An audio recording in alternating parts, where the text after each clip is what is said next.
Well, good morning, everyone. My name is David, and I'll be speaking today.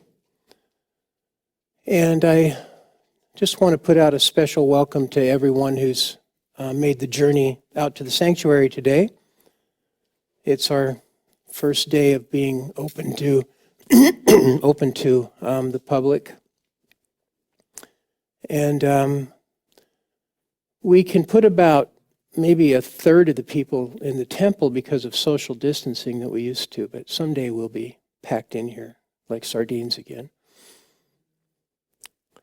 I was thinking we could maybe set up some kind of a new game post-COVID, try to guess who everybody is with their mask on. I can recognize some people, but not everybody. Well, the topic today for our service is creating heaven on earth. And I was thinking how it's kind of fitting that it would be the topic for today, because I know that for many of us who come to visit the sanctuary and for people who live at the sanctuary, we really feel like Sunday services together, when we spend time together, spinning the light and sharing in our united desire to know Spirit, is like a little piece of heaven on earth. And we've been hearing from a lot of people over the last year and a half just how much they miss coming out. And like Greg was saying earlier, we're so happy that everyone was able to make it out here today. And we hope that we can keep this going, and as the restrictions loosen up, we can have more people in the temple, and hopefully without any more interruptions for another 50 years, because that's how long it had been since we had been having meditations without interruption. So it was kind of a big deal for everyone.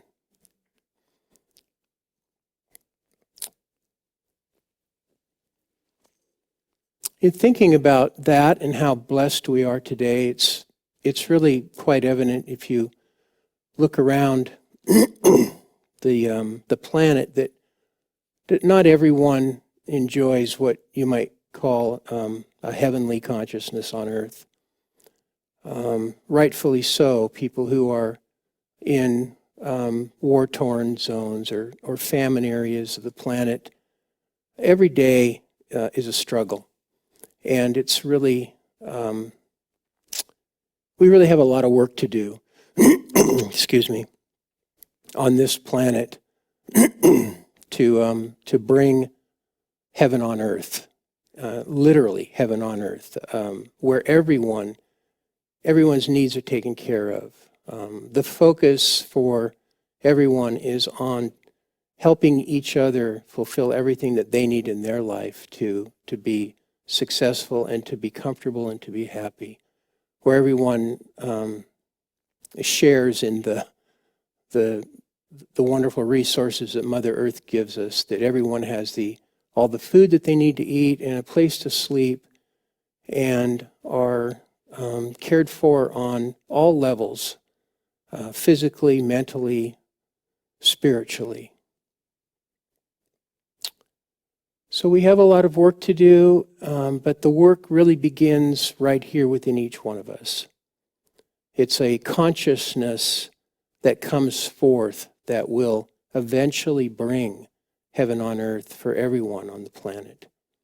And in the meantime, all we can really do is do the best that each of us can do within our own search, our own awakening, our own discovery of the inner truth that we are always connected to.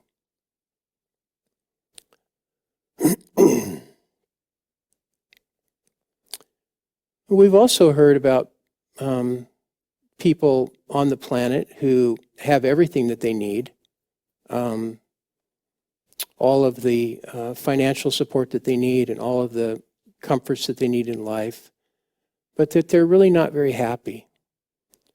And then we hear about people who live in famine, or poverty, I should say, maybe not famine, but poverty, around the world, and they seem to have an inner peace and a joy in their life that that contradicts their circumstances. And what is this that people are able to tap into in places where life can be so hard? And this is what we focus on when we talk about spiritual evolution. We focus on not necessarily always being able to shift the outer physical circumstances of the world, but shifting the inner view that each one of us has. Because we each carry around a little biography of what life looks like for us. And like I was saying, some people just, no matter what their circumstances are, they're able to project an autobiography or a vision for their life of abundance, that they have what they need to take care of themselves, and they find joy in that. I wanted to read from a quote from Norm Paulsen, the founder of Sunburst. He says, "By riding the breath of life up and down the spine every day in meditation, you can assist in bringing heaven on earth again, as it was originally intended."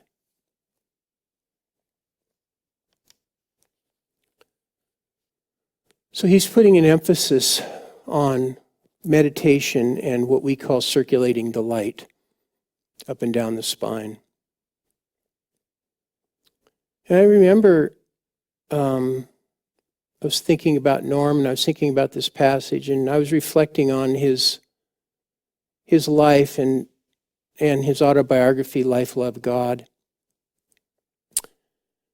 And in there, he talks about the conscious memory that he has of coming into this dimension, of traveling into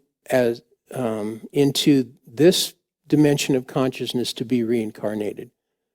And that sounds pretty fantastic, but there have been many other people who have had this experience and are able to recount where they came from and what their journey was coming into this life. And I was thinking about my first memory that I have. And I have a few, but the one that really sticks out was I was about maybe 4 years old. And my sister told me that my t-shirt was on inside out and backwards. And so if you can visualize a skinny little blonde-haired boy with a extra large head trying to look down and see what she was talking about. And I don't know why that made such an impression on me, but it did. And I was reflecting on the contrast between my first experience of remembering something and Norm's first experience of remembering something. And what a difference it was. But it was really just maybe 15 years later, when I was pretty young still, that I met Norm. And his acceptance and his energy towards all of us young people who were being attracted to him to learn how to meditate and to help with this work that has developed into Sunburst over the years. It was one of complete equality. It didn't matter what our experiences had been up to that point. He saw the spiritual potential of every single person who landed in Santa Barbara and were attracted to him. And I think that is a big key to creating heaven on earth. that as people develop spiritual awareness, that they make the effort and they take the time to share it with others who are seeking and who have not had the good fortune of awakening on their own as a child. We know that there's many people like Norm who have had these experiences and who share their good fortune, their realizations with those around them. People like Yogananda and Yogananda's teacher, Sri Yukteswar, and then all the Buddhist teachers and the Christian mystics and just individuals from every religion on the planet that have been touched by divine consciousness. They bring it forth and they share it with others. And there's a real incredible humility that these teachers have, and it seems to this humility seems to come along with the realization and awakening of divine consciousness within. For many people on the planet, when we have a little bit of realization, all of a sudden we feel more important. We think, oh wow, I've really accomplished something, or I've really realized something that maybe nobody else has. And of course we know what this is. This is the ego that wants to identify as the doer and the achiever of all things. But these men and women who have had extraordinary, profound, divine consciousness awakening within them, they don't have this same perspective. They see that everybody that they come in contact with is a saint just waiting to be woken up. And they go about the work of sharing and giving those people what they need, the tools that they need to grow and to awaken themselves to this divine consciousness. And this is the path that each one of us is on. Each person on the planet is equipped internally with everything they need to awaken to divine consciousness and become a true son, a true daughter of the divine parents, which we might call God or divine spirit or the soul of the universe. Whatever you find comfortable, we all come from this consciousness and we all exist within it and we all return to it. And it is an unbroken chain of events. We are never more than a breath away from the very creator and sustainer of life that we have come forth from. So through meditation, what we seek to do is to just relax, and using a tool of meditation, we focus on our inner life, our inner body. We focus on doing the things that the teachers have taught us to do that will help awaken this consciousness within us. In Kriya meditation, which was mentioned, we are having an upcoming Kriya meditation. We focus on circulating life force and God's light through our bodies, through our interdimensional spines. And there's a very specific way to do this that has been passed down from the teachers.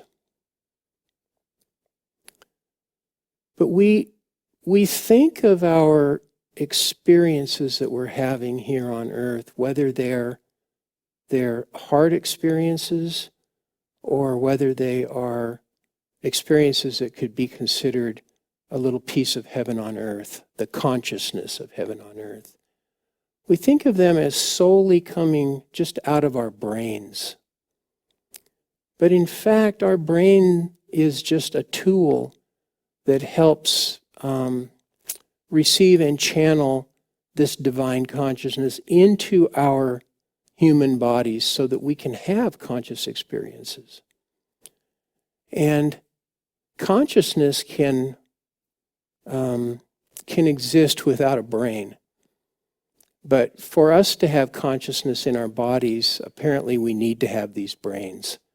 And through meditation, we evolve the actual structure of our physical bodies, including our brains, so that they can become a greater tool to receive and reflect this divine consciousness. It's very scientific, as Yogananda would say. There's nothing magical about our evolution, our spiritual evolution. It's all there, already mapped out and available for us to take advantage of. I'd like to take the time now for us to sit together and have a quiet meditation for a few minutes together. And as we sit in a comfortable posture, we want to make sure that our spine is erect, but the muscles of our body are totally relaxed. We don't want to be holding ourselves upright with our muscles. We want to just let the skeleton of our body give us that nice posture that is easy to maintain throughout our meditation. And we want to bring our attention to the point between the eye. And if we lower our eyelids and then about halfway, and then slightly lift our eyes as if we're looking through this point between the eyebrows. This is the point of concentration throughout meditation. And we'll just, if you've received a meditation technique, now is the time to do it. If you have not received a technique, you can just hold your attention here at this point between the eyes. Don't cross your eyes. Imagine you're looking out about 6 or 8 inches in front of your forehead, right at the point between your eyebrows, so that you're gazing out there, you're not crossing your eyes. And if you do have any kind of a visual experience during meditation, that's where you're going to see it with your inner vision. And then with the breath, we can just simply do conscious breathing, where with each inhalation, we just follow the breath in through our nose, in through our nasal passages and into our lungs. And with the exhalation, we just consciously follow it out. And if it helps, we can just simply say in on the inhalation and out on the exhalation. And by following our breath with the thoughts of our mind and holding our concentration here at the third eye, it keeps our mind busy with a little activity so that it's not daydreaming and thinking about all of the things that we have going on in our daily life. And it's a time for us to just focus on the inner work in our inner relationship with Divine Spirit.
Sometimes in life, the simplest things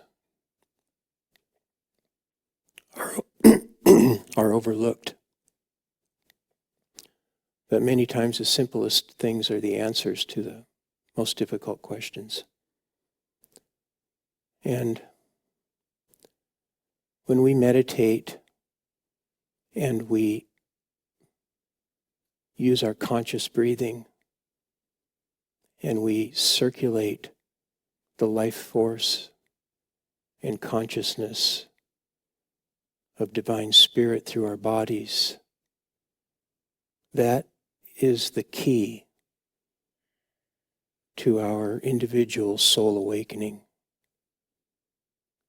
while we're in these bodies, while we're on this planet. Contained within that life force are all of the answers to all of the questions that any of us could ever have. It is the medicine that heals us, makes us whole.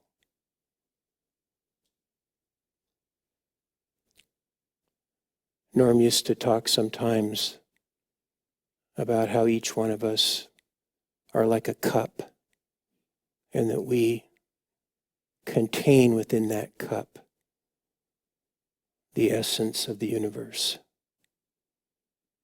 But we can only hold a cup full.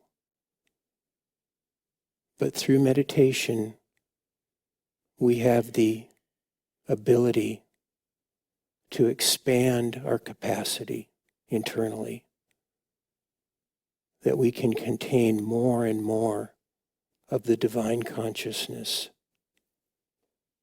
that is ever present all around us and within us. And eventually that cup merges with the ocean of cosmic consciousness.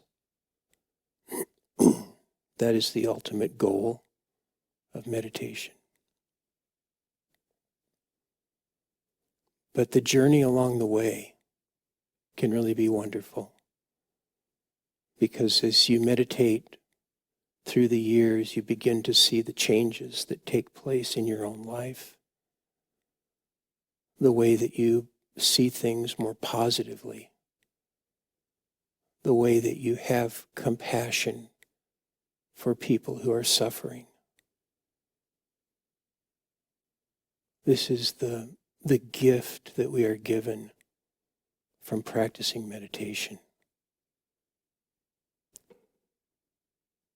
And it is a gift that we can give to one another, to always look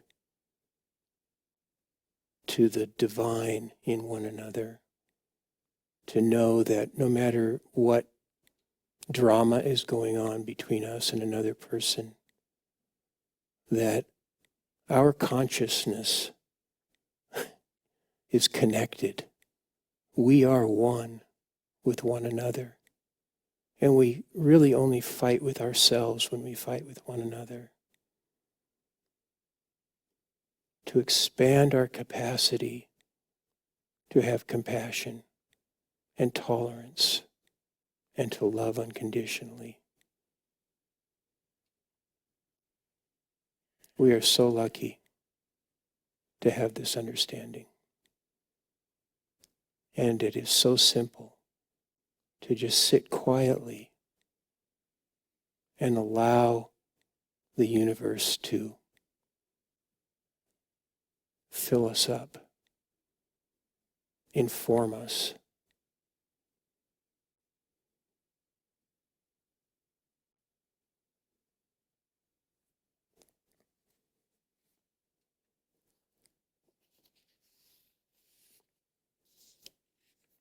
I have a short reading, and this is from Yogananda's book, The Divine Romance. He's talking about an experience he had of cosmic consciousness. Everything melted, all was light. My breath went and my body was rooted to the ground. I felt I was free of the body. I was spirit. I had 1,000 eyes. I could see everything in front of me and behind me for miles. I could see through solid substances. I could see the sap flowing through the roots of the trees, and I could see through the buildings, walls and everything. I tested myself to see if the experience was real. I saw that it was, for I could see all things around me with either open or closed eyes. Such a joy for which I had hungered for years. There was a tremendous bliss of divine communion. No words can describe the joy and happiness that came to me. God has no eyes. He sees through the pores of space, the same way I saw all things independently of the eyes. Everything in the universe was happening within me.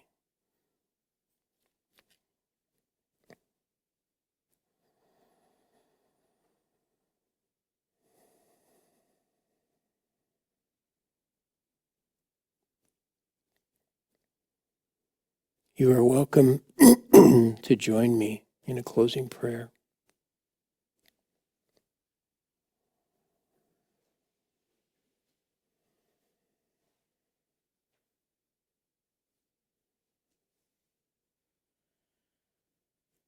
O living Spirit, we feel your presence, and we know you are always with us.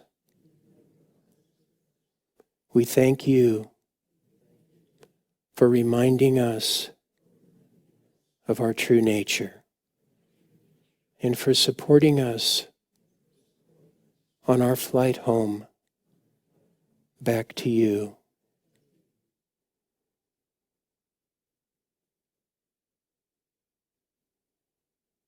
We pray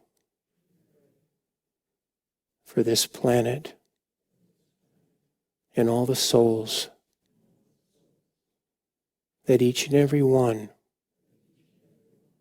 might feel your peace and know that the kingdom of heaven is within.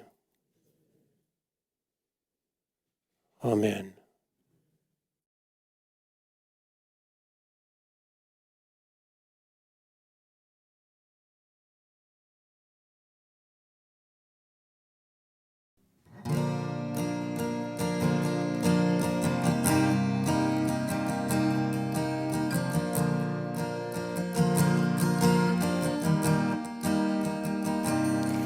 And the one you long for is on the way.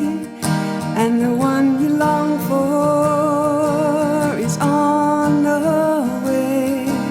Prepare your earth, keep watch your sky. It's a cloud by day, it's a star by night. Heaven is on the way. Heaven is on the way. Heaven is on the way. Heaven is on the way.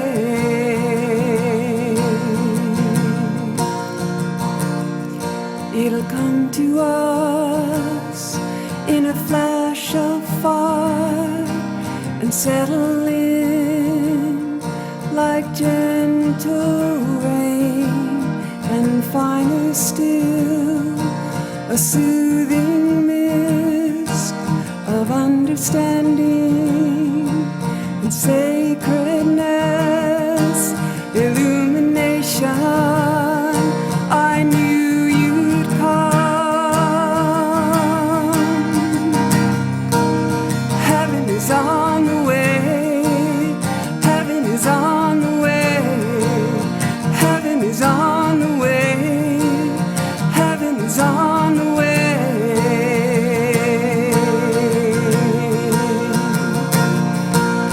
Oh,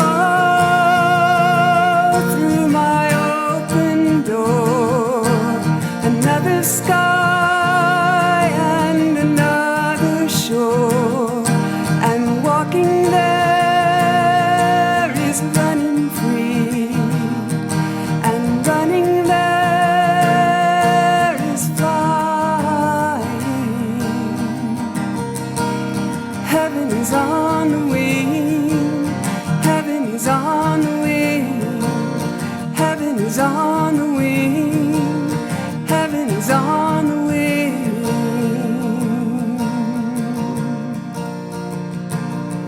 When you sight the pole star that guides your life, and you live your days to exemplify and demonstrate the life to be. Heaven is all we'll see. Heaven is all we'll see. Heaven is all we'll see. Heaven is all we'll see.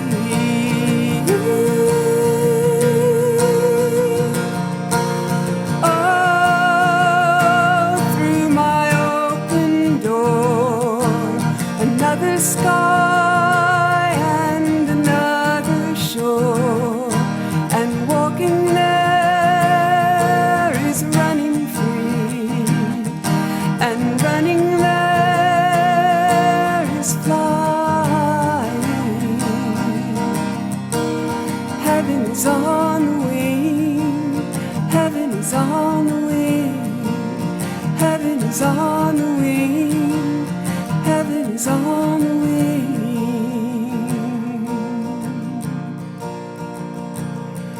And the one you long for is on the way.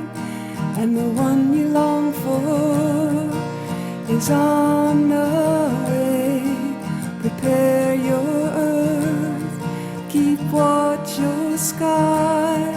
It's a cloud by day, it's a star by night.